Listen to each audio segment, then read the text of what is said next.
माझे नाव श्रीकांत भीमसेनवाळी. मला सांधेदुखी, BP, sugar आणि कंबरदुखीचा त्रास होता.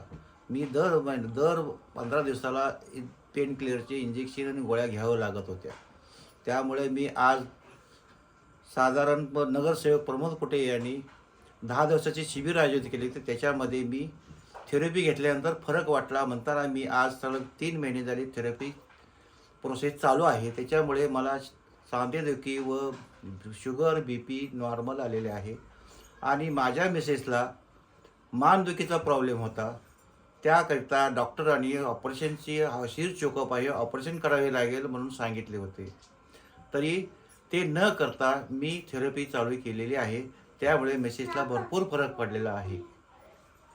मला डॉक्टरने सांगितलं होतं तुमचं मानाचं ऑपरेशन करावं लागेल, केले तरी पण सक्सेसफुल होणार नाही, कारण त्याच्यासाठी तुम्हाला यायाम आणि गोळे चालू करावं लागेल असं डॉक्टरने सांगितलं होतं. मग नंतर थायरॉइड आणि शुगरसाठी मी दर महिन्याला चेकिंग करायचं, कारण दर महिन्याला वाढल्यासारखंच वाटायचं. मग डॉक्टर म्हणाला तुमचे काही फरक पडत नाही, तुम्ही जास्त गोड खाताय का, असं करताय की डॉक्टर मला ओरडायचं. आणि मागच्या महिन्यातच मी चेक केले, ते 15 दिवस 20 दिवस महिनाभर थेरपी घेतल्यामुळं मी मागच्या महिन्यात चेक केलं तर माझं शुगर पूर्ण कमी आलेलं आहे, थायरॉइड पूर्ण कमी आलेलं आहे.